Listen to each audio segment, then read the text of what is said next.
Okay, तो land forms of जो chapter है हमारा है, ये है लैंड फॉर्म्स ऑफ ग्लेशिएशन, यानी ग्लेशियर जब आता है, यानी जब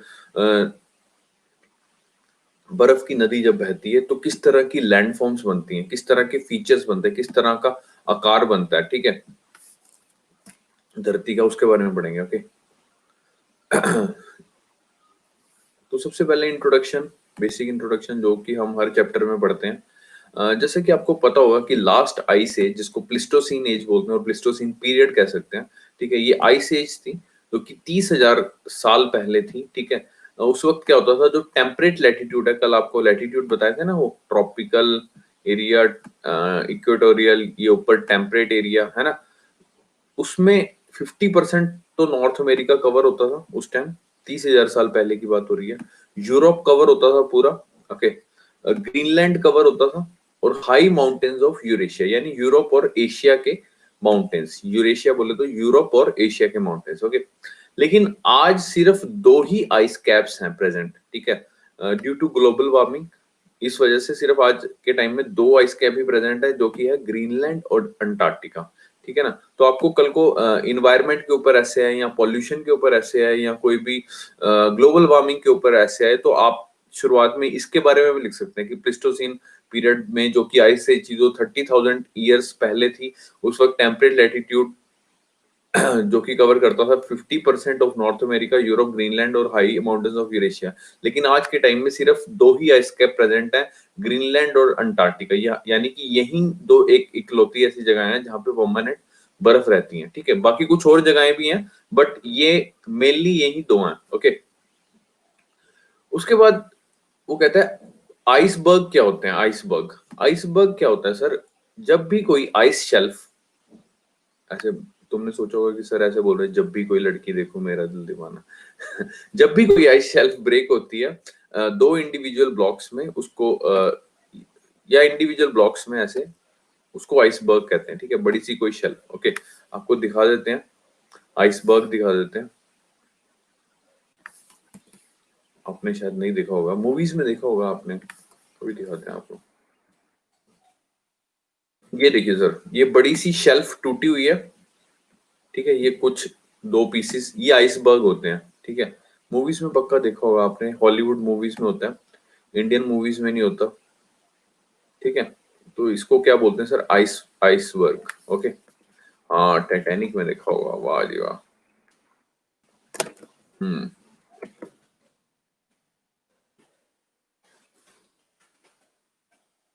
ठीक है।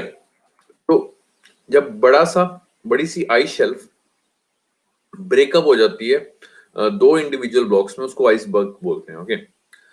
फिर आती है सर, अरे आजो आजो यार, कार्टून देखा है, फलाना देखा है, आजो, ठीक है, देख लिया ना, बस आजो। स्नो लाइन, कुछ बातें होती हैं कि मन में यस बोलना होता है, ठीक है, जरूरी नहीं लिखना होता है यहाँ पे, समझ रहे हो, थोड़े समझदार बनो, बेवकूफ तो दुनिया भी है ना, थोड़े समझदार बनो।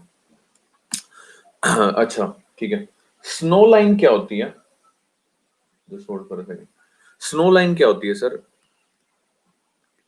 कुछ हाइट के बाद, एक पर्टिकुलर हाइट के बाद, लिमिट के बाद एक बर्फ पड़नी शुरू होती है, उसको बोलते हैं, ये लाइन को बोलते हैं, मतलब जिस हाइट के बाद बर्फ जो पड़नी शुरू होती है, उस लाइन को बोलते हैं स्नो लाइन, ठीक है। पोलर रीजन से वो हाइट है no more than 9,000 feet from the sea level, ठीक है। Example Alps, Alps mountain Europe में है, आपको बताया था पहले भी, ठीक है ना। तो सी लेवल से 9,000 फीट की ऊंचाई पर पोलर रीजन में स्नो लाइन शुरू हो जाती है, और इक्वेटर रीजन में मोर देन 17,000 फीट से सी लेवल से आपकी स्नो लाइन शुरू हो जाती है, यानी 17,000 फीट के बाद क्या है, बर्फ है, ठीक है। Example mount Kilimanjaro, mount Kilimanjaro कहाँ पे है, अफ्रीका में, अफ्रीका में कहाँ पे है, टंजानिया में, ओके। ये आपको रटने है, मैंने आपको पहले ही कहा था कि अपने मैप्स आपको ऐसे टिप्स पे होने चाहिए, ठीक है, कोई भी पूछ ले तो एकदम से फटाफट बताना है, ओके। जैसे कि यहाँ पे लिखा हुआ है, note above snow line there is a glaciation, ठीक है, apart from Greenland and Antarctica. जैसे कि मैंने आपको बताया कि ग्रीनलैंड और अंटार्कटिका के अलावा, ग्रीनलैंड अंटार्कटिका में तो रहती है बर्फ, वो कहता है कि लेकिन स्नो लाइन जहां पे भी है, मतलब उसके बाद जहां पे भी, मतलब जैसे पोलर रीजन में 9000 फीट के बाद और इक्वेटर रीजन में 17000 फीट के बाद ऊपर क्या मिलेगी आपको, बर्फ मिलेगी। ठीक है, वहां पे जोन से भी एरियाज हैं। ओके, तो ये चीज ध्यान रखेंगे। अच्छा, दूसरे मैंने ये चार्ट बनाया हुआ था पीरियड्स का, जैसे कि आपको किसी को नहीं पता होगा, जैसे प्लिस्टोसीन पीरियड, ये पीरियड्स होते हैं, जैसे कि आपको दिखा देते हैं। जैसे इधर है इयॉन, इधर है एरा, इधर है पीरियड और इधर है इपोक। आप कहोगे सर इयॉन क्या होता है, एरा क्या होता है, पीरियड क्या होता है? सर इयॉन होता है कि काफी लंबे समय काल, ठीक है। फिर उससे छोटा होता है एरा, फिर उससे छोटा होता है पीरियड और फिर उससे छोटा होता है इपोक। ओके, जैसे कि सबसे पहला इयॉन आया Hadean, then Archean, then Proterozoic. ये आपको रटने हैं भाई किसी भी हालत में। Then Phanerozoic. ये कई बार क्या होता है ना, 3-4 इकट्ठे दे देता है इयॉन, वो कहता है कि इनको अरेंज करो according to the chronological order, ठीक है। फिर उसके बाद एरा शुरू हुए, फेनेरोजोइक में आपके पैलियोजोइक आए, देन मीजोजोइक, देन सेनोजोइक। ठीक है, अभी आपसे पूछे कि अभी कौन सा चल रहा है, अभी सेनोजोइक चल रहा है। ठीक है, और अभी हम आज कौन सी स्टेज पे हैं, कौन सी एज इपॉक चल रहा है, होलोसीन। ओके, याद रखना लास्ट कौन सी थी, Pleistocene, last ice age Pleistocene, ये चीज ध्यान रखेंगे। ठीक है, तो आपको ये रटने हैं। पैलियोजोइक में पहले Cambrian, Ordovician, Silurian, Devonian, then Carboniferous, Permian, Triassic, Jurassic. ठीक है, इसी एज में आपके डायनासोर्स आए थे। ओके, दैट्स व्हाई वो मूवी देखी होगी आपने, Jurassic Park. Okay, then Cretaceous, then Cenozoic में सबसे पहले है Paleogene, then Neogene, then Quaternary. ठीक है, पैलियोजीन में फिर इपोक आया, Paleocene, then Eocene, then Oligocene, Miocene, Pliocene. Quaternary में आया फिर प्लिस्टोसीन एंड देन होलोसीन। ठीक है, आपको याद करने इसका सीक्वेंस, 3-4 बार इसको लिखोगे। सबसे पहले इयॉन याद कीजिए आप, देन एरा याद कीजिए, देन इनके फर्दर कितने पीरियड्स हैं, देन इपोक याद कीजिए। ठीक है, बहुत ही सिंपल है, इसमें कोई रट्टा मारना है, 1-2 बार मारोगे तो आपको रट जाएगा। ठीक है, इसमें कोई मुश्किल वाली बात नहीं है। जैसे कि मैंने आपको बताया कि that geological scale has 4 major divisions. Okay, हाँ जी हाँ जी, फुल टेबल लर्न करना है देवी जी। Geological time scale has 4 major divisions. Eons are the largest division. ठीक है, सबसे largest division है eon, जैसा कि मैंने आपको बताया, followed by eras, then periods, and finally the epoch, the smallest division of the 4. ठीक है ना, जैसे सब पार्ट्स होते हैं वैसे ही टाइम स्केल के ये सब पार्ट्स हैं। ठीक है, ये चीज ध्यान रखना है, eon, then era, then period, then epoch। ठीक है, सिंपल है, कोई इसमें कहीं एक बार शॉर्ट आंसर आ गया था इसी के ऊपर ही, जियोलॉजिकल टाइम स्केल के, right the difference between eon era, what's the difference between eon era, period and epoch. ठीक है, तो then you must know that these are the geological time scale divisions. ठीक है ना, eon are the largest division, followed by eras, then period, then epoch. Okay, very simple, इसमें कोई rocket science नहीं है। आपको बस ये पीरियड्स और इपॉक्स ये सारे याद रखने हैं। ओके, और इसमें धीरे धीरे जब ये याद हो जाएगा, फिर आपको ये भी याद करना पड़ेगा कि जैसे प्लिस्टोसीन आइस एज थी। ठीक है, जुरासिक में डायनासोर आए थे सबसे पहले। सिंगल सेल के सिंगल सेल जो भी एनिमल्स थे वो किस में आए थे, ठीक है ना, हेडियन में आए थे, आर्कियन में आए थे, प्रोटेरोजोइक में आए थे। ठीक है, ये आपको पूरा याद करना है, इस तरह से आपको पेपर में आ सकता है। तो हम इसकी बात कर रहे थे कि प्लिस्टोसीन पीरियड जो कि लास्ट आइस एज थी, जो कि 30,000 ईयर्स अगो थी, उस टाइम टेम्परेट लैटिट्यूड में आइस पाई जाती थी। लगभग 50% of North America, Europe, Greenland और high mountains of Eurasia cover होते थे उस वक्त आइस से। ओके, बट लेकिन आज के टाइम में due to global warming and pollution issues अभी सिर्फ 2 आइस कैप ही प्रेजेंट है, ग्रीनलैंड और अंटार्कटिका में। लेकिन कुछ जगह स्नो लाइन के अबव, ठीक है, अभी भी आइस प्रेजेंट है। ठीक है ना, और वो जैसे कि आप कहोगे कि सर किलिमंजारो तो आपका टेम्परेट लैटिट्यूड में नहीं है, तंजानिया जो कि है टेम्परेट लैटिट्यूड में नहीं है, लेकिन वहां पे क्वेश्चन आएगा कि वहां पे बर्फ क्यों पाई जाती है। इसका आंसर ये होगा क्योंकि माउंट किलिमंजारो है वो इक्वेटर रीजन में होने के बावजूद वहां उसकी जो हाइट है वो स्नो लाइन से अबव है, यानी 17,000 फीट से ज्यादा है। That's why ice is present there in Mount Kilimanjaro, Africa में। Okay, this is the answer, this is how you try to relate. ठीक है, तो ये समझ में आ गया माउंट किलिमंजारो पे बर्फ क्यों है, बिकॉज क्योंकि वहां स्नो लाइन को वो पार कर रहा है। ठीक है ना, ये चीज ध्यान रखेंगे, सिंपल है, इसमें कोई रॉकेट साइंस तो नहीं है। ये समझ में आया, Pleistocene period, ice cap, iceberg, snow line, समझ में आया स्नो लाइन के बारे में? अभी कोई पूछे ना आपको इस तरह से क्वेश्चन घुमा फिरा के, अरे भाई वो तो इक्वेटर रीजन में है, वहां तो गर्मी होनी चाहिए इक्वेटर पे, तो वहां उस वहां पे माउंटेन पे बर्फ कैसी है? तो उसको ना थप्पड़ मार के बताना कि मेरे भाई ऐसा है, इक्वेटर पे अगर 17,000 फीट से ऊपर है ना कोई माउंटेन, तो वहां पे बर्फ पाई जाएगी, क्योंकि वो स्नो लाइन होती है और वो स्नो लाइन को पार कर चुका है।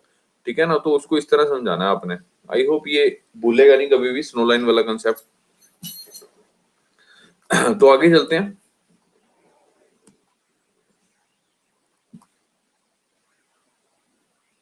हाँ, रॉकेट साइंस तो है ही नहीं, ये बात भी है, ये बात भी है। ठीक है। उसके बाद आता है सर ग्लेशियर, जिस जैसे कि मैंने आपको बताया था कि बर्फ की नदी, जैसे कि लिखा भी हुआ है रिवर ऑफ आइस। ठीक है, किस शेप की होती है? टंग शेप की जीभ होती है। आपने कभी देखी हो अपनी जीभ, कभी ब्रश किया हो जिंदगी में, तो आपको पता हो कि दांत के पीछे एक जीभ होती है मांस की। ठीक है, उसकी शेप की होती है अगर आपने देखी हो। ठीक है, जो कि आपकी सारा दिन उसमें से राल टपकती रहती है कि मेरे को ये खाना है वो खाना है, खाने के बारे में ही सोचते रहते हो। ठीक है, तो कहते हैं ना जीभ आपके कंट्रोल में होगी तभी आपका पेट अंदर होगा, अदरवाइज आप जितने मर्जी दौड़ लो, जितना मर्जी कुछ कर लो, आपका पेट अंदर नहीं होगा। ठीक है ना? तो जीभ को कंट्रोल में रखें देवियों, स्पेशली जो गोलगप्पे खाती हैं देवियां, उनके लिए। ठीक है, तो कम टू द टॉपिक। तो टंग शेप की बात हो रही थी, जो ग्लेशियर होता है उसकी जो शेप होती है वो टंग शेप होती है। आपको दिखा देते हैं। हाँ, ये देखिए सर, कुछ कुछ ये टंग वो पंजाबी वाली टंग नहीं है, लात नहीं है ये टंग जीभ वाली टंग है। ओके, ये शेप देख सकते हो आप, इसकी जीभ की तरह है थोड़ी सी शेप ग्लेशियर की। ओके, तो वो कहता है कि rate of movement is greatest in the middle because it took curved shape at centre than sides. वो कहता है कि जो रेट ऑफ मूवमेंट है, मतलब कि ये जैसे सपोज ये ग्लेशियर बना हुआ है, इसमें जो रेट ऑफ मूवमेंट है ये बीच में ज्यादा है, सेंटर में ज्यादा है एज कंपेयर टू साइड्स। ठीक है, यहाँ का ज्यादा बीच में फ्लो जो है वो बीच में ज्यादा रहेगा। ठीक है, रेट ऑफ मूवमेंट हमेशा याद रखना, ग्लेशियर में बीच में ज्यादा रहेगा, साइड में कम रहेगा, क्योंकि ये कर्व शेप ज्यादा कर लेता है एज कंपेयर टू साइड्स। ठीक है, थोड़ी सी बीच वाले में थोड़ी सी कर्व शेप होती है, ये चीज ध्यान रखेंगे।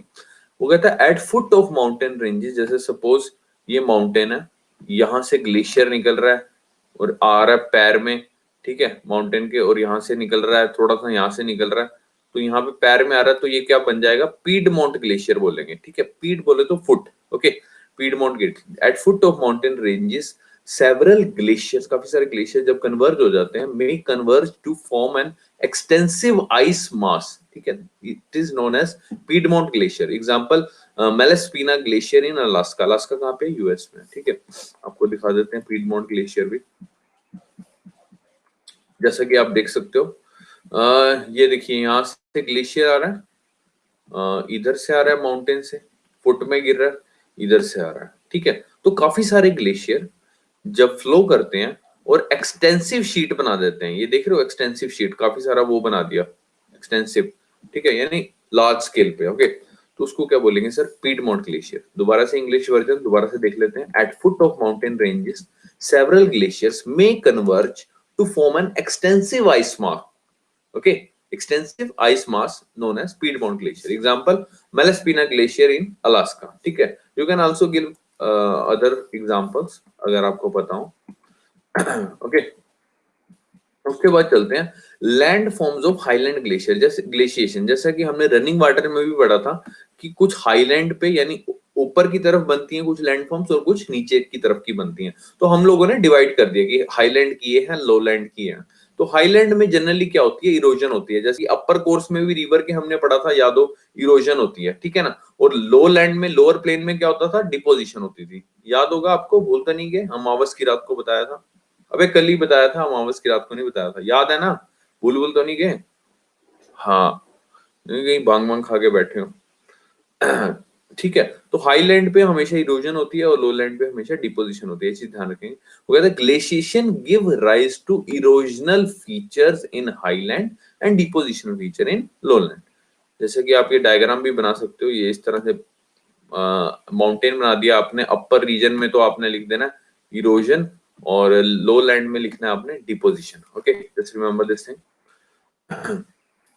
वो कहता है कि ग्लेशियर, सबसे पहले हम हाईलैंड की फीचर्स की बात करेंगे। वो कहता है glacier erodes it's valley by two process. Glacier Erode करता है यानी इरोजन करता है, ठीक है। दो तरह के प्रोसेस होते हैं। पहला है सर प्लकिंग और दूसरा है एब्रेजन, ठीक है। प्लकिंग कैसे होती है सर? किसी चीज को एक जगह से उखाड़ देना, जैसे कि लिखा हुआ glacier freezes joints and beds of the underlying rocks and tears out individual blocks and drags them away. अब क्या होता है, सपोज करो इधर रॉक है, सपोज ये रॉक है, चट्टान है, ऊपर बर्फ जम गई इसके, ठीक है। ये बर्फ इतनी अच्छी तरह जम गई कि नीचे इसके ज्वाइंट्स जो है ना, जो चट्टान के जो ज्वाइंट्स हैं वहां तक पूरी अच्छी तरह जम गई है। अब होता क्या है कि इरोजन जब जब बर्फ पिघलती है तो वो साथ में इसको भी ले जाती है, ये जो चट्टान जिसके ऊपर जमी हुई है ना उसको भी लेगी। समझे मेरी बात? ऐसे कि लिखा हुआ glacier freezes joints and beds of the underlying rocks and tears out individual blocks and drags them away. Very simple, plucking, इसको क्या बोलते हैं? प्लकिंग बोलेंगे, ओके। दूसरी होती है एब्रेशन। एब्रेशन क्या होता है सर? एब्रेशन मतलब घर्षण, ठीक है। मतलब कि जब रॉक एक दूसरे से टकराती हैं, जब इस तरह के क्या कहेंगे उसको, आइस का जो गोला होता है आपस में जब टकराता है, स्क्रैच करता है, ठीक है। इससे क्या होता है, वो पूरा अंदर से सारा जो फ्रोजन डेब्रिस होता है उसको निकाल देती है। जैसे आपका वो देखिए आइसक्रीम में स्कूप से निकालते हैं वो, उसमें से इस तरह से देखा होगा आपने। शादियों में आप लगे होते हो लाइन में, आइसक्रीम की वेट कर रहे होते हो, वो लेके क्या कहते हैं उसको, कटोरी लेके साइड में खड़े होते हैं ना, तो उस तरह से वो स्कूप में से निकाल रहा होता है वो, उसमें से आइसक्रीम वाला, ठीक है। जैसे कि लिखा हुआ glacier scratches scrapes and polishing and scours the valley floor with the debris frozen into it. जो भी उसमें डेब्रिस मलबा वगैरह भरा होता है उसको भी निकाल लेता है, ठीक है। Like scoop from the ice cream bowl, okay. इसको क्या बोलते हैं? एब्रेशन। तो दो तरह से इरोड करती है, पहली प्लकिंग, फ्रीज करके निकाल देना एकदम, और दूसरी घर्षण होता है, स्क्रैच होता है, पॉलिशीज होता है और इस तरह से वैली में से डेब्रिस निकाल देता है, ठीक है। दूसरी है एब्रेजन, प्लकिंग और एब्रेजन, ये चीज ध्यान रखेंगे। Glacier erodes it's valley by two processes, plucking and abrasion, okay. उसके बाद आता है कि वही सेम पानी वाली बात, जब हमने आपको कहा था कि लास्ट क्लास में कि आप सपोज पानी से इरोजन करने की कोशिश कर रहे हो घर में, ठीक है ना। अब डिपेंड करता है ना कि पानी की वेलोसिटी कितनी है, पानी का वेट कितना है, और जिस चीज को हिलाना चाह रहे हो उसका वेट कितना, उसका शेप कैसी है, उसका साइज कैसा है, ओके। सिमिलरली ग्लेशियर भी जब इरोड करेगा तो उसका भी रेट ऑफ इरोजन किस पे डिपेंड करेगा? Velocity of the flow. जाहिर सी बात है, वो ग्लेशियर किस गति से फ्लो कर रहा है। ग्रेडियंट ऑफ द स्लोप मतलब वो स्लोप कैसा है, स्टीप है या स्लैंट है या डिक्लाइन है या इंक्लाइन है, वो कैसा है, ओके, उस पर डिपेंड करेगा। तीसरा है weight of the glacier, glacier का वेट कितना है, ओके। चौथा है टेम्परेचर ऑफ द आइस। ये तो नहीं कि भी आइस आते ही नीचे पिघल जाएगी फटाफट, उसका टेम्परेचर भी तो मैटर करता है, ओके। और पांचवा है geological structure of the valley. Valley का जियोलॉजिकल स्ट्रक्चर कैसा है, ज्यादा ढलान वाला है या कैसा है, उसकी प्लेट्स वगैरह कैसी हैं उस पर्टिकुलर वैली की, ओके। तो ये पांच चीजें इंपॉर्टेंट है जिसके ऊपर रेट ऑफ इरोजन डिपेंड करता है आपका। Velocity of the flow, gradient of the slope, weight of the glacier, temperature of the ice and geological structure of the valley, okay. उसके बाद आता है सर आपका land forms of highland glacier, यानी कि हाईलैंड पे किस तरह की लैंड फॉर्म्स बनती है। जैसे कि हमने बताया हाईलैंड पे क्या होती है, इरोजन होती है या डिपोजिशन होती है? हाईलैंड पे होती है सर इरोजन, यानी कि ये इरोजनल फीचर्स हैं, ठीक है। सबसे पहला फीचर है सर कोरी, जिसको सिर्क भी बोलते हैं और जिसको CWM भी बोलते हैं शॉर्ट फॉर्म में, ओके। इसकी शेप कैसी होती है? इसकी हॉर्स शू शेप्ड बेसिन होती है, जैसे घोड़े का पैर होता है, ऐसा देखा होगा आपने, घोड़े का पैर देखा होगा कभी, ठीक है, उस शेप का होता है। होता क्या है सर, प्लकिंग होती है इसमें, steepening and deepening to form the depression, एक तरह से गड्ढा सा बन जाता है, ठीक है। उसको बोलते हैं कोरी बोलते हैं या फिर सिर्क बोलते हैं। आपको डायग्राम दिखा देते हैं, ये देखो सर, इस तरह का डिप्रेशन बन जाता है, ये देखिए प्लकिंग हुई और इसके बीच में मतलब मिट्टी की प्लकिंग हुई और इसके बीच में बर्फ जम गई, ठीक है ना। जैसे कि लिखा हुआ plucking, steepening and deepening to form the depression, okay. आपको डायग्राम भी दिखा देते हैं। ये देखो सर, ये है कॉरी, जिसको सिर्क भी बोलते हैं। ये हॉर्स शू शेप्ड है, घोड़े के पैर जैसा है लगभग, ठीक है। ऐसी साइंटिस्ट ने ना कुछ भी मतलब नजर आए तो हाँ हॉर्स शू शेप्ड, ठीक है। अब इसको वैसे भैंस के गोबर के साथ भी रिलेट कर सकते हैं कि भैंस का गोबर जब गिरता है वो सेम शेप का होता है, लेकिन इंडियंस ने नहीं बनाया ना, तो इसलिए अंग्रेजों ने बनाया तो उन्होंने हॉर्स शू शेप दे दिया, ठीक है। You can also write it is also look like a cow dung shape, okay. So चलो आप लोग साइंटिस्ट बनोगे तो तब कुछ करना अमेंडमेंट ना इसमें, तो समझ में आ गया कोरी और सिर क्या है। हॉर्सशू शेप्ड बेसिन है, plucking, steepening and deepening to form the depression, okay. उसके बाद आते हैं sir aretes and pyramidal peaks. Aretes क्या होती है, होता क्या, when two corries cut back on opposite sides of a mountain. Two corries यानी कि एक डिप्रेशन इधर पड़ा माउंटेन के और एक डिप्रेशन आपका इधर पड़ा। When two corries cut back on opposite sides of a mountain, knife edge ridges formed known as aretes. जैसा कि अभी आपको दिखाते हैं, ये देखिए सर, ये टू कोरीज कट बैक, ये जो बीच में ये बन गया इनके बीच में नाइफ एज वाली, इसको क्या बोलेंगे, एरिटीज बोलेंगे, एरिटीज। जैसे कि लिखा हुआ है ना, another corrie behind the mountain, ठीक है। ये काफी सारी, तो ये जो इस तरह से एज बनेगी, नाइफ एज बनेगी, इसको एरिटीज बोलते हैं। जैसे कि देख सकते हो, when two corries cut back on opposite sides of a mountain, knife edge ridges, ridges समझते हो, माउंटेन्स या वाटरशेड बोल लो या डिवीजन बोल लो, ओके, माउंटेन की, ठीक है, formed known as aretes. And when three और मोर कोरी, तीन या तीन से ज्यादा corrie cut back on opposite sides of a mountain, उसको क्या बोलेंगे, पिरामिडल पीक्स, ओके। डायग्राम बनाया हो शायद दिखाते हैं आपको, नहीं वही वाली था। ये समझ आ गया। और ये जब तीन चार कोरीज इकट्ठी काट देंगी तो ये पीक बन जाएगी, तो इसको क्या बोलेंगे सर, पिरामिडल पीक, ओके। हाँ लेक भी बनता है, उसको कोरी लेक बोलते हैं, बिल्कुल सही जवाब सर, सुमित कुमार छा गया, ठीक है। तो इस तरह से पीक बनती है, उसको क्या बोलेंगे, पिरामिडल पीक, ठीक है ना। जब इसमें से पानी निकल जाएगा, सॉरी बर्फ निकल जाएगी, तो इसमें जब बर्फ पिघल जाएगी तो इसमें पानी रह जाएगा, तो उसको बोलेंगे कोरी लेक, ओके। इसके बीच में नहीं लिखा हुआ, जस्ट ये ऑप्शन वाले बच्चों को पता होता है, एनीवेज। ये समझ में आया एरिटीज। और जब तीन और तीन से ज्यादा कोरी बन जाएगी तो उसको क्या बोलेंगे, pyramidal peak. Just remember this thing, दोबारा से देख लेते हैं। कोरी पढ़ा था हमने, या सिर्क जिसको बोलते हैं, और शू शेप्ड बेसिन होता है, plucking and steepening and deepening to form the depression, okay, वो जो गड्ढा बना, डिप्रेशन। एरिटीज क्या होती है, when two corries cut back on the opposite sides of a mountain, knife edge ridges formed, okay. Division कह लो या वाटरशेड भी बोलते हैं इसको, रीजिस को, okay. Knife edge ridges form known as aretes. और व्हेन थ्री और more corrie cut back on opposite sides of a mountain is known as pyramidal peaks, okay.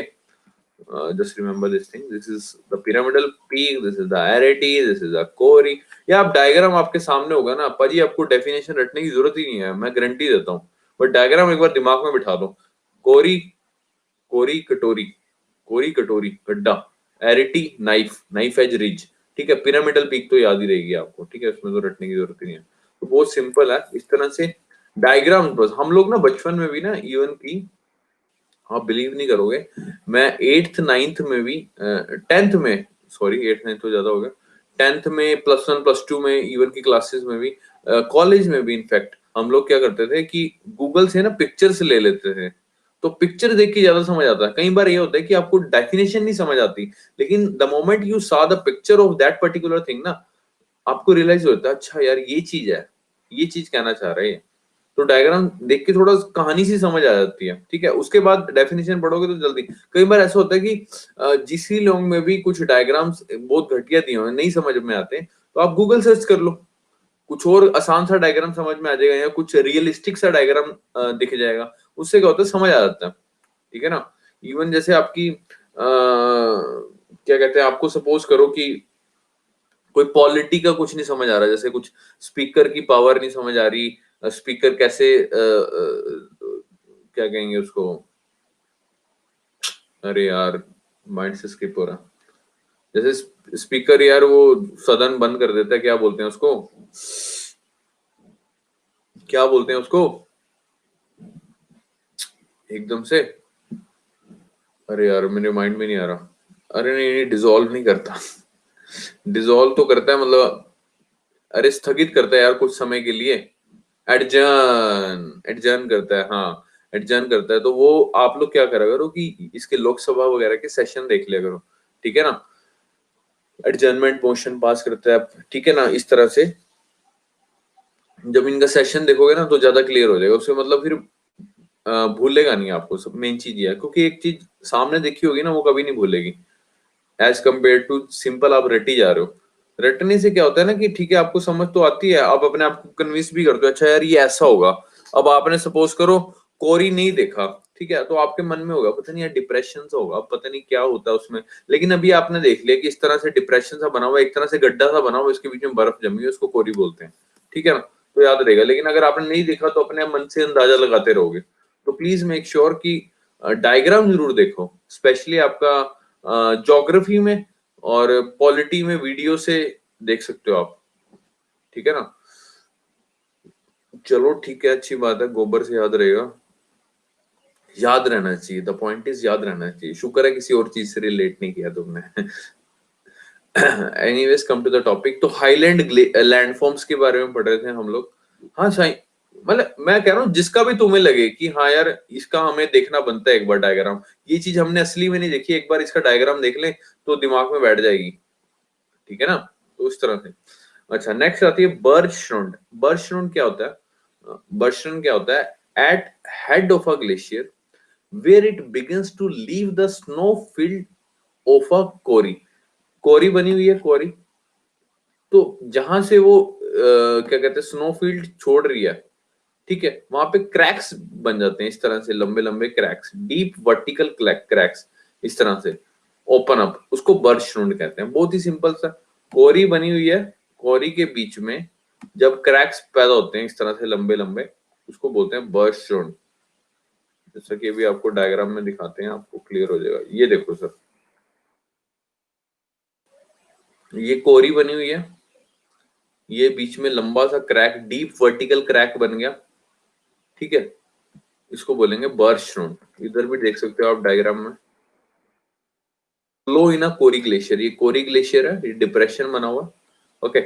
इसके बीच में बर्चश्रुंड, डीप वर्टिकल क्रैक फॉर्म्ड, उसको बर्चश्रुंड कहते हैं। जहां से स्नो निकलना शुरू हो जाती है तो क्रैक बन जाता है, deep vertical, okay. At head of a glacier where it begins to leave the snow field of a corrie. अरे यार बैटरी डाउन हो गई, एक सेकेंड।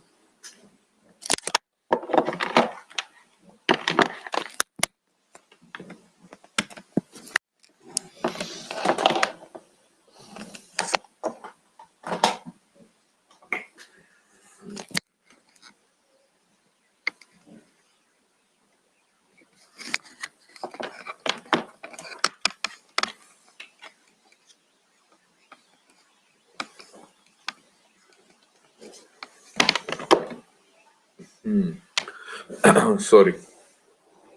तो ये समझ में आया, बहुत ही इजी है। वो कहता है at head of a glacier where it begins to leave the snow field of a corrie deep vertical cracks open up known as bergschrund in summer. Generally summer में होता है। In summer ice continues to move out of the corrie, ठीक है, and there is no new snow to replace it. अभी गर्मियों में और बर्फ कहां से आएगी, तो उस time there is no new snow to replace it, कि भी उसकी जगह दूसरी स्नो आ जाए, okay. And in some cases several such cracks occur which could be the major obstacle to the climbers, ठीक है ना। सपोज आप माउंटेन पे चढ़ाई चढ़ रहे हो, तो ये जो क्रैक्स हैं, इस तरह के क्रैक्स हैं, ये काफी दिक्कत देते हैं किनको, क्लाइंबर्स को, जो माउंटेन पे चढ़ते हैं, ओके। जाहिर सी बात है, ऊपर चढ़ेगी, बीच में गड्ढा होगा तो गिरने की शंका होगी ना, ओके। तो समझ में आया, बर्चश्रुंड सब समझ में आया। At head of a glacier where it begins to leave the snowfield of a quarry, deep vertical cracks open up known as Bergschrund in summer. In summer, ice continues to move out of the quarry and there is no new snow to replace it. Okay, and in some cases, several such cracks occur, which could be the major obstacles for climbers. Okay, ये देख सकते हो आप Bergschrund cracks। और काफी सारे पड़ जाएं तो उसको क्या बोलते हैं, क्रिविसेस, क्रिवेसिस बोलते हैं। और काफी सारे चौड़े चौड़े पड़ जाए उसको क्या बोलते हैं, क्रेविसेस। बर्स्ट देन क्रेविसेस, ठीक है। इस तरह से डायग्राम बना लो, एक ही डायग्राम उसी में सारा कुछ बना दो। जैसे कि ये बनाया था इधर आपने, ये बन गई इधर कोरी, दो कोरियां बना दी आपने। ये आपकी बन गई एरिटीज, ये बीच वाली लाइन है एरिटीज बन गई, ओके। और यहाँ पे ये जो पूरी बन गई पिरामिडल पीक, ओके। इस तरह से डायग्राम बनाओ, ठीक है। और इसी के बीच में क्रैक बना दिया, ये क्या बन गया, बर्स्टोन, ओके। अपने आप को समझाना है बस, ये बर्स्टोन बना दिया और काफी सारे इस तरह के क्रैक्स डेवलप हो गए थोड़े से चौड़े, वो क्या बन गए, क्रीविसेस, ठीक है। बहुत ही सिंपल है यार, इसमें तो रटना है ही नहीं, हमने हमने डायग्राम बस दिमाग में रखना है। और सिंपल सा कुछ भी नहीं है जीसी लॉन्ग, सच्ची कह रहा हूं मैं, बस थोड़ी सी बनाई हुई है, हवा सी बनाई हुई है। जब आप लोग पहली बार अगर पढ़ते तो थोड़ी दिक्कत आती, लेकिन अभी आपको समझा इस तरह से जाया जा रहा है कि आपको आसान लगे थोड़ी सी समझने में, जीसी लॉन्ग, ओके। उसके बाद आता है sir U shaped glacial trough. U shaped glacial trough क्या होता है सर? वो कहता है glacier on it's downward journey, जब ग्लेशियर नीचे की तरफ जा रहा होता है, it fed by ice from several Cori's, ठीक है, like tributaries that join a river. वो कहता है कि जब ग्लेशियर जा रहा है, जब ये नदी जा रही है, बर्फ की नदी नीचे की तरफ जा रही है, तो it is fed by ice from several Cori's. कुछ काफी सारी कोरीज उसको क्या आइस प्रोवाइड करती हैं, जैसे रास्ते में कोरीज बनी हुई है काफी सारी, उसको आइस प्रोवाइड करेगी, ठीक है ना, like tributaries that join a river, जो सहायक नदी होती है। सिमिलरली कोरी क्या एक्ट करेगी, एज अ ट्रिब्यूटरी, ठीक है, as a ice tributary, okay. It begins to wear away the sides and floor of the valley down which it moves, ठीक है, scratches and grinds the bedrock and removing any rock debris and surface soil, ठीक है, which led to the formation of U-shaped glaciated valley takes place।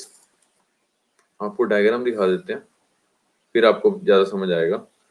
जैसे कि आप देख सकते हो, इस तरह से कोरीज बनी हुई है, इस तरह से कोरीज बनी हुई है जगह जगह, ठीक है। तो जब भी ग्लेशियर आ रहा है, जैसे सपोज करो यहां से ग्लेशियर चला आ रहा है, तो इसको फेडअप करेगी, यहां से कुछ आइस गिर गई, कुछ आइस यहां से गिर गई, तो ऐसे से करते करते आगे क्या बन जाएगी, एक यू शेप वैली बन जाएगी। वॉल्यूम कट रहा है, वॉल्यूम अभी सही आ रहा है भाई, आपको लग रहा है कट रहा है?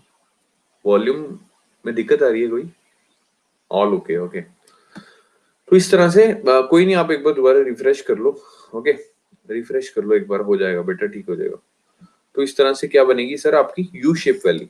भी दोबारा देखेंगे, glacier on it's downward journey, जब नीचे की तरफ आते हैं, it is fed by ice from several Cori's, काफी सारी कोरीज, जो डिप्रेशन है, जो डिप्रेशन है, कटोरियां, भैंस का गोबर, ठीक है ना, वो फेड कर रही है किसको, ग्लेशियर को। जैसे कि ट्रिब्यूटरीज फेड करती है रिवर को, ट्रिब्यूटरीज बोले तो सहायक नदियां, सिमिलरली ये ट्रिब्यूटरीज फेड कर रही है, it begins to wear away the sides and floor of the valley down which it moves, मतलब जैसे जैसे वो नीचे जाएंगी, वो साइड की वैली फ्लोर उसको वो कर रही है।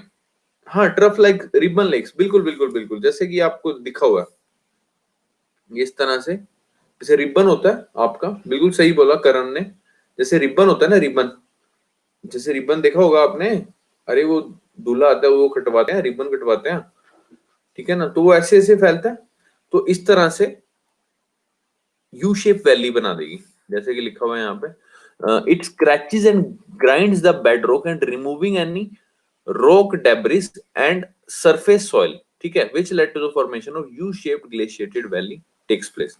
तो ये जो वैली बन जाएगी, इस तरह से ग्राइंड होती होती, मतलब ये जो सारी रॉक इरोड कर देगी, क्योंकि हाईलैंड्स पे क्या होती है, इरोजन होती है, मैंने आपको बताया था।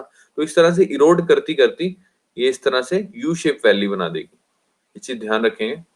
इस तरह से ये देख लो, यू शेप वैली है, वी शेप वैली नहीं है, ठीक है ना। उसके बाद आता है सर आपका हैंगिंग वैलीज। हैंगिंग वैली क्या होती है? वो कहता है main valley eroded very rapidly than tributary valley as it contains much larger glacier, ठीक है। After ice melted tributary valley hangs above the main valley so that it streams plunges down as waterfall known as hanging valley. अभी आपको दिखाते हैं diagram, आपको ज्यादा clear होगा।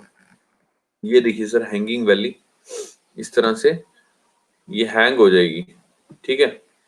A hanging valley is a glacial valley that runs above and perpendicular to the another glacier valley, ठीक है ना, इसके परपेंडिकुलर खड़ी है दूसरी ग्लेशियर वैली के, ओके, इसको क्या बोलेंगे, hanging valley. A main valley which eroded very rapidly than a tributary valley as it contains much larger glacier.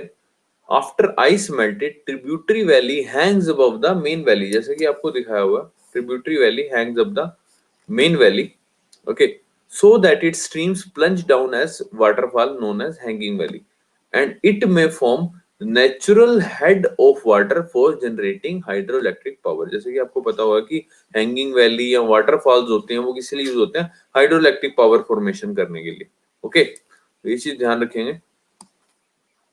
उसके बाद आते हैं सर आपकी मोरेन्स, बहुत ही इंपॉर्टेंट है मोरेन्स। मोरेन्स के ऊपर कई बार आपके यूपीएससी में क्वेश्चन आ चुका है, तो very important topic. It is made up of PCs of rock, ये रॉक के पीसीज से बना होता है, shattered by the frost action, embedded into the glaciers and brought down the valley, ठीक है। जैसे कि आपको दिखा देते हैं, एक मिट्टी के कण की ना वो हल्की सी ऊंचाई सी बन जाती है, उसको मोरेन्स बोलते हैं।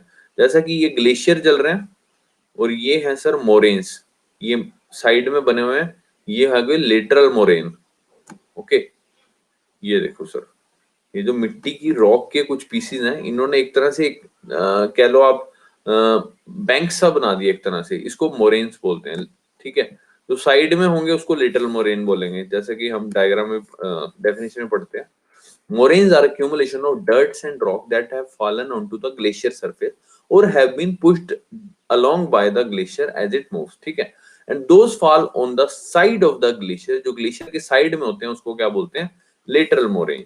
जैसा कि देख सकते हो आप, जो साइड में है, साइड में बिल्कुल ग्लेशियर के बीच में नहीं है जो, उसको लेटरल मोरेन। जो बीच में है उसको क्या बोलेंगे, मीडियल मोरेन। जो एंड में है उसको बोलेंगे एंड मोरेन, ठीक है। और जो ग्लेशियर टर्मिनेट होने के बाद में बन रहे हैं यानी बाहर बन रहे हैं, उसको क्या बोलेंगे, terminal moraine. Just remember this thing, very simple. Frost action, बर्फ का प्रभाव पड़ेगा ना देवी जी, फ्रोस्ट एक्शन, ठीक है। वो कह रहा है कि ये जो चट्टान बनी है ना, अब जो ब्राउन ब्राउन सी नजर आ रही है, वो कहता है ये तो यहाँ तो ग्लेशियर लेके आया होगा अपने साथ, या फिर इरोड होके ये अपने आप यहाँ पे बिछ गई होगी।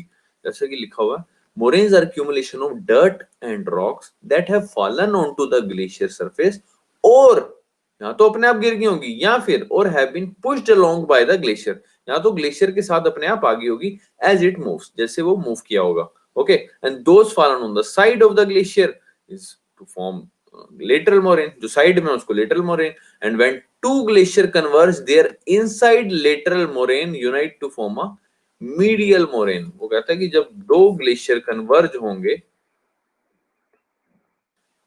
जैसा कि देख रहे हो आप, ये दो ग्लेशियर कन्वर्ज होने जा रहे हैं यहाँ पे, तो बीच में क्या बनाएंगे, मीडियल मोरेन। ये देख सकते हो सर, बीच में मीडियल बोले तो मीडियम से related. When two glaciers converge, their inside lateral moraines unite to form medial moraine। ये है laterally, lateral जब inside की तरफ जाएंगे तो ये क्या बन जाएगा, medial moraine, okay, just remember this thing, very simple। उसके बाद आता है sir land forms of glaciated low lands. अभी तक तो आपने पढ़ा था सर हाईलैंड्स, अभी हम पढ़ेंगे लो लैंड्स, ठीक है। ये डिपोजिशनल फीचर है, ये चीज ध्यान रखेंगे, डिपोजिशनल फीचर है। It is brought by both valley glaciers leaves eroded materials in only restricted area. वो कहता है ये किसके द्वारा लाई गई है, वैली ग्लेशियर्स द्वारा, okay. And it leaves eroded materials in only restricted area, मतलब कि जो ग्लेशियर्स आए हैं ऊपर से, हाईलैंड से आए हैं, तो ये क्या छोड़ेंगे, जाहिर सी बात है। जैसे रिवर क्या छोड़ती थी, इरोडेड मटेरियल छोड़ती थी, जिसको हम क्या बोलते थे, सेडिमेंट्स बोलते थे या डेब्रिस बोलते थे, okay. Similarly it is brought by both valley glaciers which leaves eroded materials in only restricted areas, मतलब कुछ पर्टिकुलर एरियाज में वहां पे छोड़ देगी। And continental ice sheet brings surface soil and rock debris. और जो कॉन्टिनेंटल आइस शीट्स होंगी, बड़ी बड़ी शीट्स होंगी, बर्फ की शीट्स बनी होंगी, ठीक है, वो अपने साथ क्या लेके आएंगी, या तो सरफेस सॉइल लेके आएंगी या फिर रॉक डेब्रिस लेके आएंगी। and most of the glaciated lowlands have depositional features, but where rock masses project above the level surface, they result in striking features of erosion such as Roche Mountain and crag and tail. वो कहते हैं कि सब जगह depositional features होते हैं लोलैंड्स में, लेकिन लेकिन जहां सरफेस लेवल ज्यादा होता है, जहां सरफेस लेवल ज्यादा होता है तो वहां पे फिर भी नीचे की तरफ आते आते कुछ इरोजनल फीचर्स होते हैं, जैसे कि रोशे माउंटेन और या फिर क्रैग एंड टेल। तो पढ़ते हैं हम कौन कौन से इरोजनल फीचर्स हैं। लोलैंड में इरोजनल फीचर जब क्या कहते हैं उसे, लेवल सरफेस से ऊपर की तरफ हो, यानी कि एक तरह से अपलैंड वाला फीचर ही बन जाता है, लेकिन बनता लोलैंड पे है इरोजनल फीचर। ठीक है, पहला है roche mountain which is found in both highland and lowland. लेकिन लोलैंड में कहां पे मिलेगा आपको, अबव द लेवल सरफेस, ये चीज ध्यान रखेंगे, above the level surface.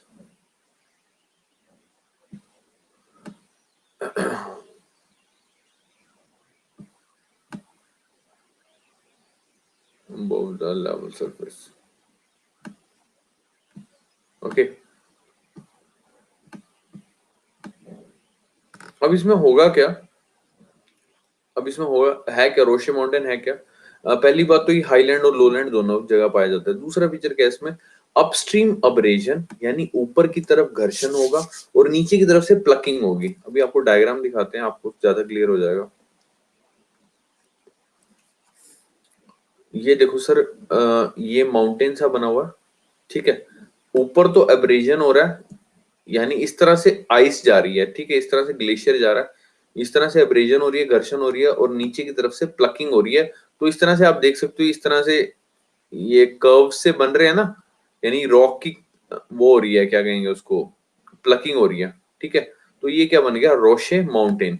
रोशे mountain क्या है, जिसकी आइस के द्वारा यानी ग्लेशियर द्वारा क्या हो रही हो, नीचे से तो एब्रेजन हो रही हो यानी घर्षण हो रहा हो, और इधर की तरफ क्या हो रही हो, प्लकिंग हो रही हो, डाउनस्ट्रीम प्लकिंग हो रही हो। जैसे कि आपको दूसरा डायग्राम भी दिखा देते हैं, जैसा कि ये है रोशे माउंटेन, ये ग्लेशियर चल रहा है, इधर की तरफ तो क्या हुई, एब्रेजन, पॉलिशिंग, घर्षण हो रहा है इधर से, ये आइस, ये देखो आइस मूवमेंट है, ये इधर से बर्फ जा रही है, और यहाँ से ये रॉक के जो पीसीज हैं आपस में एब्रेजन हो रही है, इनके बीच में पॉलिशिंग हो रही है, और करते करते जैसे ही बहाव और तेज बढ़ा और ये इधर से प्लकिंग होनी शुरू होगी, इसको क्या बोलते हैं, ग्लेशियल प्लकिंग, यानी कि बर्फ के बहाव से प्लकिंग होना उस पर्टिकुलर रॉक की। तो ये सरफेस कैसा हो जाएगा, इधर से थोड़ा सा कर्व हो जाएगा, जैसे कि ये माउंटेन है रोशे माउंटेन। ये समझ में आया, रोशे माउंटेन क्या है, अपस्ट्रीम पॉलिशिंग और एब्रेजन और डाउनस्ट्रीम प्लकिंग, वो क्या बन जाएगा, रोशे माउंटेन। कहाँ पे पाया जाएगा, हाईलैंड में भी लोलैंड में भी, लेकिन लोलैंड में कहाँ पाया जाएगा, above the level surface, level surface के ऊपर। बहुत ही सिंपल है, एक एक दो दो लाइन की डेफिनेशन है इनकी, ज्यादा बड़ी बड़ी नहीं है। It is found in both highland and lowland, upstream abrasion and downstream plucking. उसके बाद आता है सर क्रैग एंड टेल। वो कहते हैं crag is a mass of hard rock with precipitous slope on upstream side, ठीक है, which protects the softer leeward slope from being completely worn down by the oncoming ice। जैसे कि आप देख सकते हो, क्रैग इस तरह की ना पहाड़ी होती है, काफी स्टीप होती है, खड़ी पहाड़ियां देखी होंगी आपने कभी, शिमला या मनाली या आगे कहीं गए होंगे, किस तरफ, रोहतांग वगैरह इस तरह गए होंगे, मकलोडगंज वगैरह इस तरफ गए होंगे कभी, इस तरह से खड़ी पहाड़ियां होती हैं। ठीक है, इसको क्या बोलते हैं, क्रैग बोलते हैं, क्रैग। अभी क्रैग है क्या, डेफिनेशन दोबारा से पढ़ेंगे, एक दूसरा डायग्राम भी दिखा देता हूँ आपको। ये देखो सर, इस तरह से खड़ी पहाड़ियां, ये देखी होगी हमें, इस तरह से खड़ी पहाड़ियां,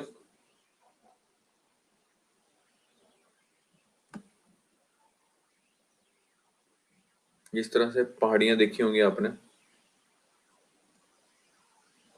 इस तरह से पहाड़ियां देखी होंगी, खड़ी पहाड़ियां।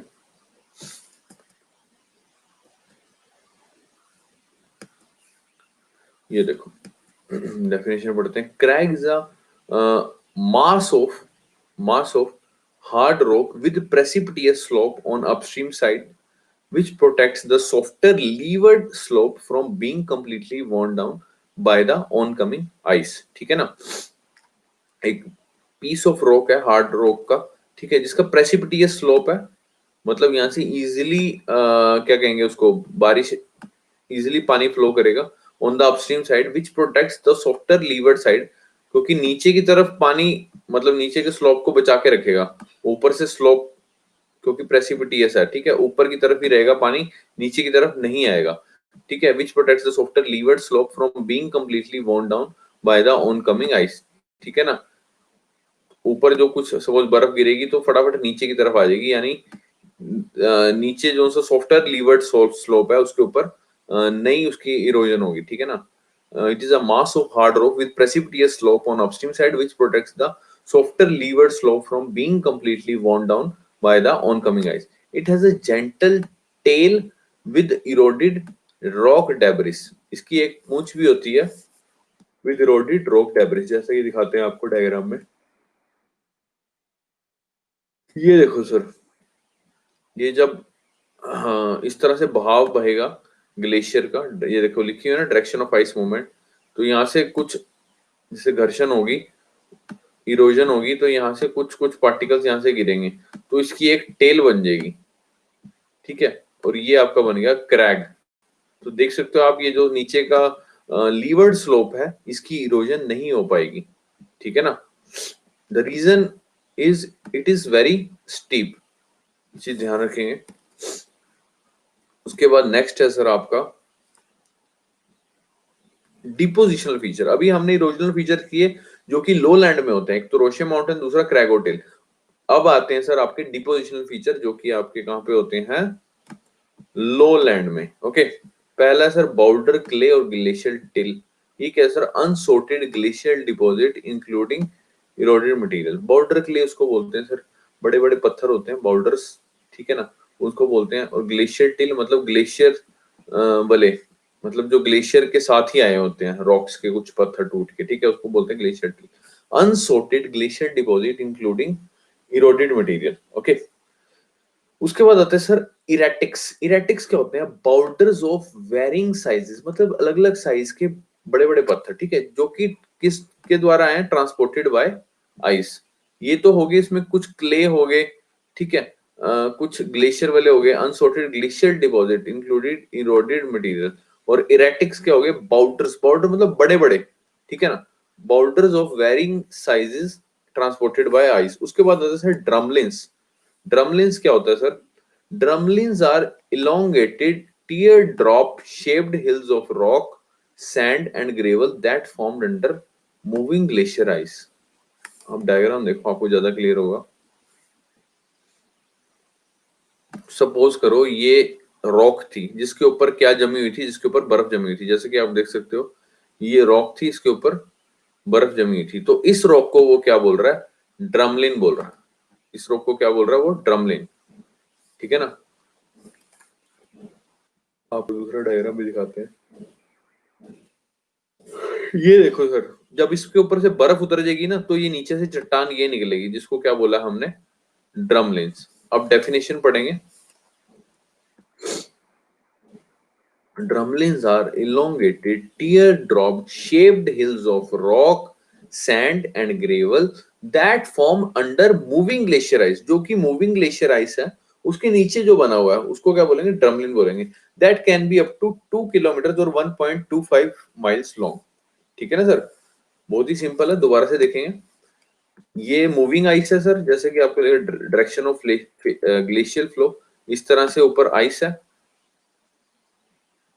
ये रोशे माउंटेन था, फिर रोशे माउंटेन तो जब बर्फ थी, लेकिन जब बर्फ चली गई तो नीचे क्या निकल गया, ड्रमलिन निकल गया, यानी कि जो अवशेष बचा, जब बर्फ पिघल गई तो नीचे जो चट्टान है जिसमें ग्रेवल भी है, सैंड भी है, ठीक है ना, तो नीचे जो अवशेष बचा वो क्या कहलाएगा, ड्रमलिन कहलाएगा, ठीक है। इसकी शेप कैसी होती है, लॉन्गेटेड होती है और टीयर शेप्ड हिल्स, ठीक है।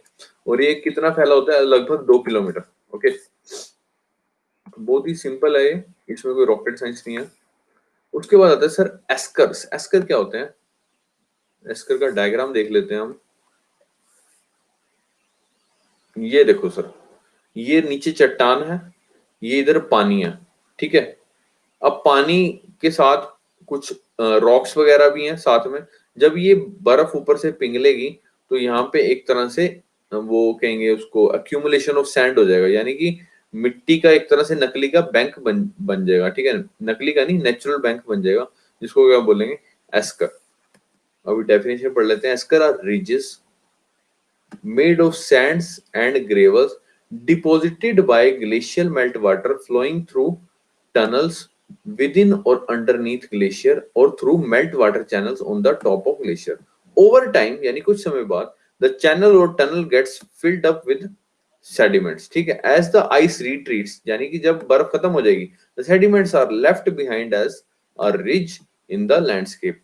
ठीक है ना। कहता है एस्कर क्या है, एस्कर एक रिजिस है। रिजिस मतलब एक हल्की सी ऊंचाई वाला कुछ होना, something like watershed, okay, made of sands and gravel deposited by the glacial melt water flowing. Glacial melt water यानी कि जो बर्फ जो पिघली हुई है ना, पिघली हुई बर्फ है, उसमें कुछ सैंड्स और ग्रेवल्स होंगे, okay, deposited by glacial melt water flowing through tunnels within and underneath glacier. Glacier के नीचे की तरफ है, जैसे कि आपको डायग्राम में भी दिखाया होगा, ग्लेशियर के नीचे की तरफ है, ओके, और through melt water channel on the top of glacier. यहाँ टॉप ऑफ ग्लेशियर भी हो सकता है, लेकिन over a time a channel और tunnel gets filled up with sediments, ठीक है, and when the ice retreats the sediments are left behind as a ridge in the landscape. इसको क्या बोलेंगे, एस्कर बोलेंगे, एस्कर, ठीक है। ड्रमलिन्स एग्स ऑफ, अरे ये ड्रमलिन वो ड्रमलिन नहीं है, एग ऑफ बास्केट नहीं है। ड्रमलिन की शेप माउंट जैसी होती है। आप कुछ और देख रहे हो भाई, ये गूगल गूगल खेलना बंद करो, इधर आ जाओ भैया। वो ड्रमलिन की शेप शेप बता रहा है, आप कुछ और ड्रमलिन सर्च कर रहे हो। करण जी इधर आ जाओ।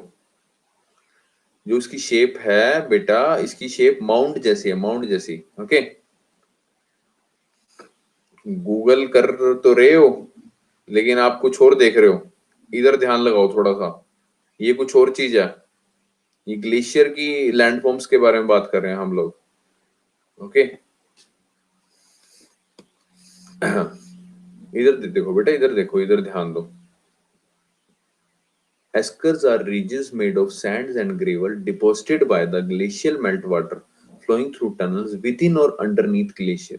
यहाँ तो बीच में होंगे, ग्लेशियर के नीचे होंगे, और जब पानी पिघल जाएगा तो वो कुछ समय बाद ऊपर भी आ जाएंगे ग्लेशियर के, ठीक है। Over a time the channel और tunnel gets filled up with sediments, ठीक है। As the ice retreats the sediments are left behind as a ridge in the landscape, ठीक है ना। जब आइस खत्म हो जाती है तो ये सेडिमेंट्स मतलब कि सिर्फ रह जाते हैं, ठीक है, और एक तरह से इनकी क्या बन जाती है, रिज बन जाती है। रिज बोले तो एक काइंड ऑफ वाटर शेड।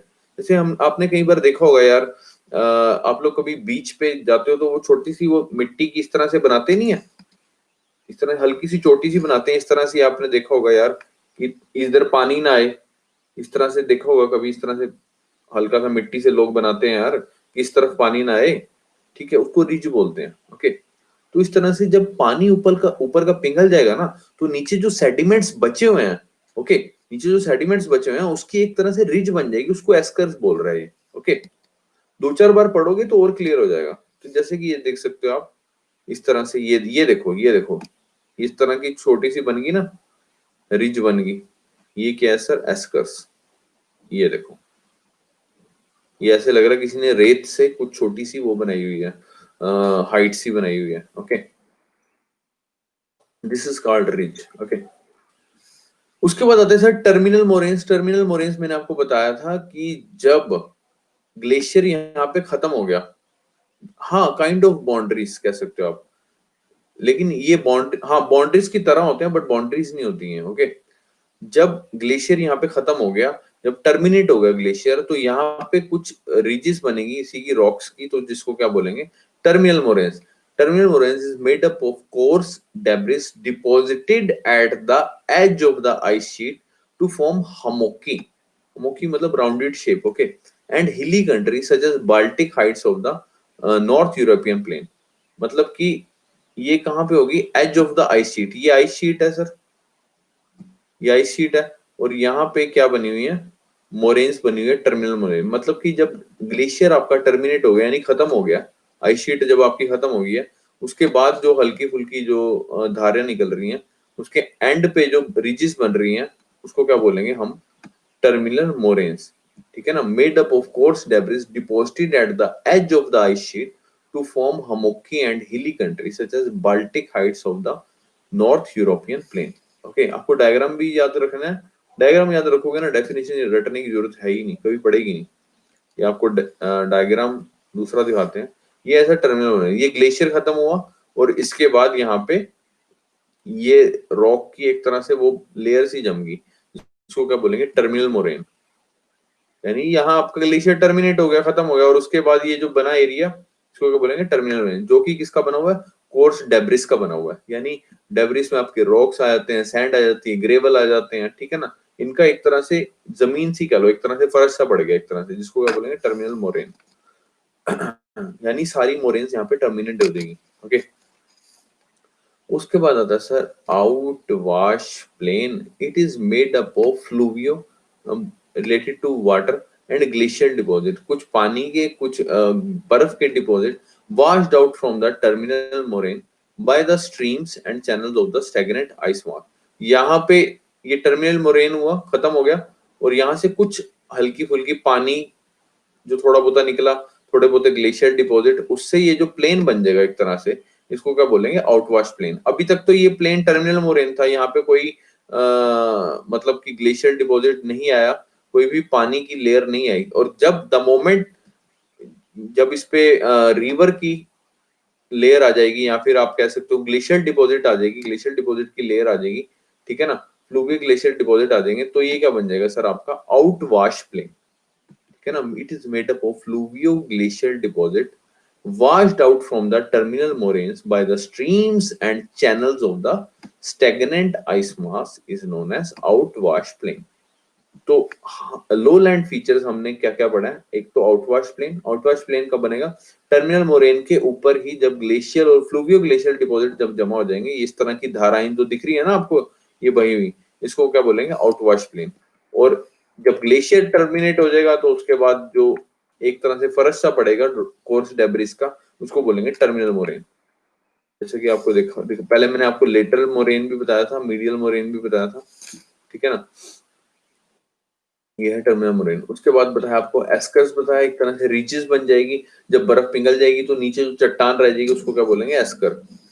जैसा कि ये डायग्राम में भी दिखाया था आपको, ये नीचे। ओके। उसके बाद हमने बताया था ड्रमलिन्स क्या होते हैं। ड्रमलिन्स इज काइंड ऑफ जब बर्फ ऊपर रहेगी, तो बर्फ पिघल जाएगी तो नीचे जो रॉक होगी, जो अवशेष बचेगा, रोशे माउंटेन का जो अवशेष बचेगा, उसको क्या बोलेंगे, ड्रमलिन्स। ठीक है, माउंट शेप की होती है। Okay, just remember this thing, drumlins are elongated teardrop shaped hills of rock, sand and gravel that formed under the moving glacier ice। जो moving glacier ice होगी, जो उसके नीचे का अवशेष होगा, वो ड्रमलिन कहलाएगा। this can be up to 2 kilometers long। okay, तो ये सारे डिपोजिशनल फीचर्स थे, boulder clay, erratics, drumlins, eskers, terminal moraine, outwash plain. Okay, ये था क्रैग, जिसकी नीचे वाली तरफ इरोड नहीं होती, लेकिन साइड में इरोड होती है, इधर की तरफ। ठीक है, ये देख सकते हो आप। और इस तरह से जब ये इरोड होगी तो कुछ पार्टिकल्स इसके नीचे गिरेंगे, जो कि क्या बनाएंगे, इसकी टेल बनाएंगे, यानी पूंछ बनाएंगे। ओके, ये है रोशे माउंटेन। रोशे माउंटेन में इस तरफ तो होगी आपकी एब्रेजन, यानी आपस में जो रॉक पार्टिकल्स हैं उनका आपस में घर्षण होना। ओके, पॉलिशिंग होना, और ज्यादा उसको सॉफ्ट बना देंगे। ठीक है, पॉलिश हो के सॉफ्ट बना देंगे। और उसके बाद नीचे की तरफ जब आएगा दूसरी तरफ, वहां होगी प्लकिंग। प्लकिंग मतलब तोड़ना। ठीक है, यानी कि जो रॉक्स पार्टिकल है उसको तोड़ना, उसको इरोड करना बेसिकली। ये है रोशे माउंटेन। जैसे कि देखो, अपस्ट्रीम एब्रेजन और downstream plucking. It is found in both highland and upland, upstream abrasion and downstream plucking। Crag and tail, crag is a mass of hard rock with precipitous slope on the upstream side, which protects the softer leeward slope from being completely worn down by the oncoming ice। It has a gentle tail with eroded rock debris। ये चीज ध्यान रखेंगे, Landforms of glaciated lowlands, depositional feature. It is brought by both valley glaciers, leaves eroded materials in only restricted areas. ठीक है ना? And continental ice sheets brings surface soil and rock debris. ठीक है? वो कहते हैं कि काफी सारे ग्लेशिएटेड लोलैंड्स होते हैं, उसमें डिपोजिशनल फीचर्स होते हैं, लेकिन इसमें कुछ फीचर्स ऐसे हैं जो कि अबव लेवल सरफेस पे होने की वजह से उस पे इरोजनल फीचर हैं, जो कि हमने दोनों पढ़े हैं, रोशिया माउंटेन, क्रैगो टेल. ठीक है सर. रॉक बेसिन और रॉक स्टेप्स रह गया. कौन सा रॉक बेसिन रह गया? कौन सा रॉक बेसिन रह गया देवी जी? कौन सा रह गया रॉक बेसिन?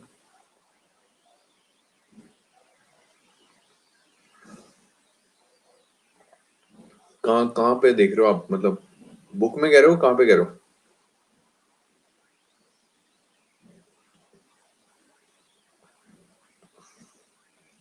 अच्छा, बुक में देख रहे हो.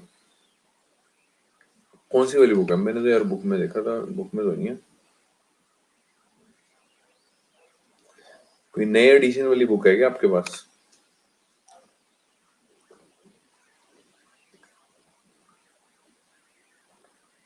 नए एडिशन वाली बुक है क्या आपके पास?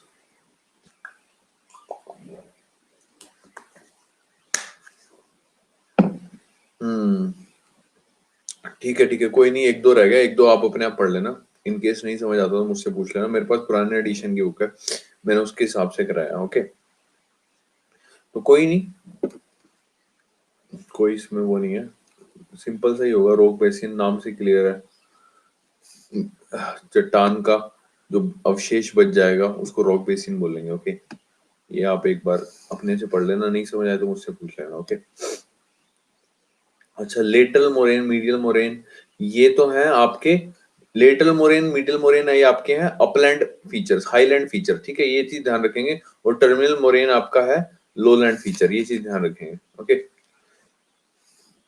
मोरेन बताया, मोरेन क्या होते हैं? It is made up of pieces of rock shattered by a frost action embedded into the glacier and brought down the valley. Okay.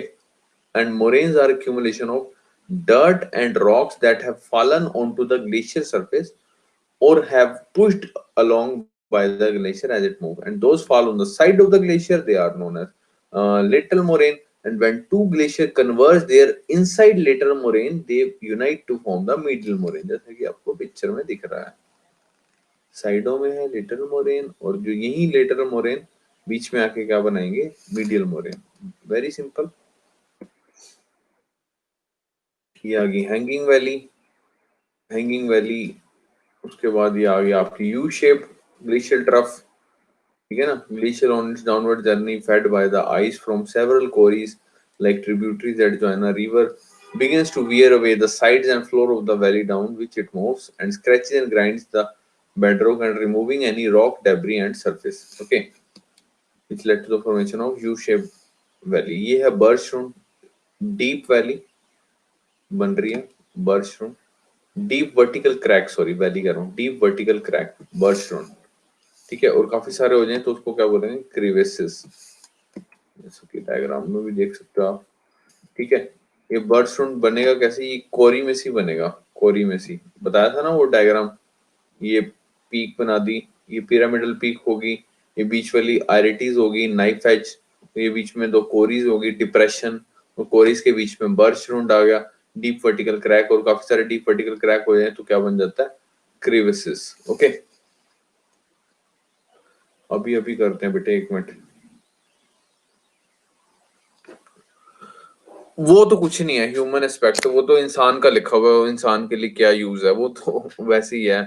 समझने वाली जो चीज थी वो मैंने आपको बता दिया. ह्यूमन एस्पेक्ट आप अपने आप कर लेना, वो नहीं है समझने वाला. वो तो लिखा हुआ यूज कि क्या है, जैसे तो रनिंग वाटर का भी लिखा हुआ था यूज. ठीक है ना? ये तो मतलब लास्ट में वो लिखा होता है कि ह्यूमन का क्या रोल है उसमें, उसके लिए क्या यूज है. ओके, वो तो थ्योरी है, वो समझने वाली चीज नहीं है. जो समझने वाली चीज है ये आपको बताई गई है. ओके. ये रही कोरी आपकी. ये दो कोरीज जब आपस में एक दूसरे को कट करें, ठीक है, तो बीच में क्या बनाती है? एरिटी बनाती है. ओके, एरिटी बोले तो when two quarries cut back on the opposite side of a mountain, which led to the formation of knife-edge ridges formed known as arities, and when three or more quarry cut back on the opposite sides of a mountain known as pyramidal peaks. ये देख सकते हो आप pyramidal peaks. Okay. Quarry आपको बताया horseshoe shaped basin, plucking and steepening and deepening, which led to form depression. Okay. फिर आपको बताया जी आपको land forms of highland glaciation, जो कि बताया आपको इरोजनल फीचर होता है. आपको बताया कि glaciation give rise to the erosional features in highland and deposition feature in the lowlands. Just remember this thing. Glacier erodes its valley by two processes, plucking और abrasion. Plucking मतलब तोड़ना. Glacier freeze कर देता है joints को और beds को of the underlying rocks and tears out the individual blocks and drags them away. ठीक है. Abrasion क्या होती है? Glacier scratches, scraps and polishes. पहले स्क्रैच करेगा, स्क्रैप करेगा, पॉलिश करेगा ताकि उसको सॉफ्ट बना दे, and scours the valley floor with the debris frozen into it. मतलब जो भी डेब्रिस है उसके अंदर वो सारा निकाल देगा, जैसे like scoop from the ice cream bowl. Okay, इसको क्या बोलते हैं? एब्रेशन. उसके बाद आता है सर पीडमोंट ग्लेशियर. जब काफी सारे ग्लेशियर से ग्लेशियर आता है, सॉरी काफी सारे माउंटेन से ग्लेशियर निकलता है, यानी रिवर ऑफ आइस निकलती है और नीचे एक्सटेंसिव शीट्स बना देती है, तो उसको बोलते हैं पीडमोंट ग्लेशियर. पीड बोले तो फुट, माउंटेन के फुट पे जो बनता है. डायग्राम पढ़ ले, डेफिनेशन पढ़ लेते हैं. At foot of mountain ranges, several glaciers may converge to form an extensive ice mass known as Piedmont Glacier. Example, Malaspina Glacier in Alaska. Alaska is in USA. Glacier क्या river of ice, tongue shape है. Rate of movement is greatest in the middle. वो कहते हैं कि movement जो होती है glacier की वो बीच में ज्यादा होती है comparatively to sides, क्योंकि because it took curved shape at center than sides. Center में curve shape हो जाती है as compared to sides. Okay. ये है आइसबर्ग. ये आइस शेल्फ टूट के जब कॉन्टिनेंटल ब्लॉक में कन्वर्ट कर दें उसको क्या बोलेंगे? आइसबर्ग. ओके. उसके बाद ये जियोलॉजिकल टाइम स्केल का बताया था आपको. प्लिस्टोसीन पीरियड जो कि अभी एज थी 30,000 साल पहले, लास्ट आइस एज. ठीक है. टेम्परेट लैटिट्यूड उस वक्त कवर होता था आइस से more than 50% of North America, Europe, Greenland and high mountains of Eurasia. लेकिन आज के टाइम पे सिर्फ दो ही आइस कैप एग्जिस्ट करती है, ग्रीनलैंड और अंटार्कटिका. ठीक है. लेकिन कुछ एरियाज में अभी भी बर्फ पड़ती है जो एरिया स्नो लाइन से ऊपर है. स्नो लाइन पोलर रीजन में 9,000 फीट से ज्यादा from the sea level. Example Alps. Alps is in Europe. Snow line equator region में मोर देन 17,000 फीट से ऊपर है from the sea level. Example Mount Kilimanjaro is in Tanzania, is in Africa. Okay. जैसा कि लिखा हुआ है, not above snow line there is a glaciation apart from Greenland and Antarctica. Greenland Antarctica के अलावा भी बाकी जगहों पे बर्फ पाई जाती है, बट डिपेंड करता है कि वहां पे स्नो लाइन आपको देखनी है कि वो अगर वो स्नो लाइन से ऊपर है तो वहां पे बर्फ मिलेगी मिलेगी आपको पक्का. So that's end for the today's chapter number 6, landforms by the glaciation. Just jot down all the notes and make gist as soon as possible. Okay. Otherwise you will be in a limbo in future कि sir ये क्या था, ये क्या था, ये क्या था, अब दोबारा से करा दो. दोबारा नहीं होगा. अभी साथ के साथ जितना कर लिया ना, तो ये भाई को हैंगिंग वैली का डायग्राम दिखा दूं, पता नहीं इसकी रोटी हजम नहीं होगी. ये ले भाई, ये ले, ये ले, ये ले मेरे भाई, ये ले, ये ले, ये ले, ये ले. तो कल आपका क्रिसमस है. मैरी क्रिसमस एडवांस में आप सभी को. और जल्दी से हमारी दुआ है कि जल्दी से आप यूपीएससी क्लियर करें. तो सेंटा क्लोज है आपको गिफ्ट में, आपको यूपीएससी आपका क्लियर करें और फिर हम मिलते हैं जल्दी आपको नेक्स्ट क्लास में. यार मेरा अभी पता नहीं है, देखते हैं, लेट्स सी. ओके. अच्छा ठीक है जी, ठीक है, ठीक ठीक है, ठीक है. सर जी एक रोस्ट है. रोस्ट है क्या? रोस्ट है, रोस्ट बोले तो अच्छा रिक्वेस्ट है. ओके सॉरी, मुझे लगा रोस्ट. हाँ बोलो बोलो बोलो बोलो बोलो बोलो बोलो.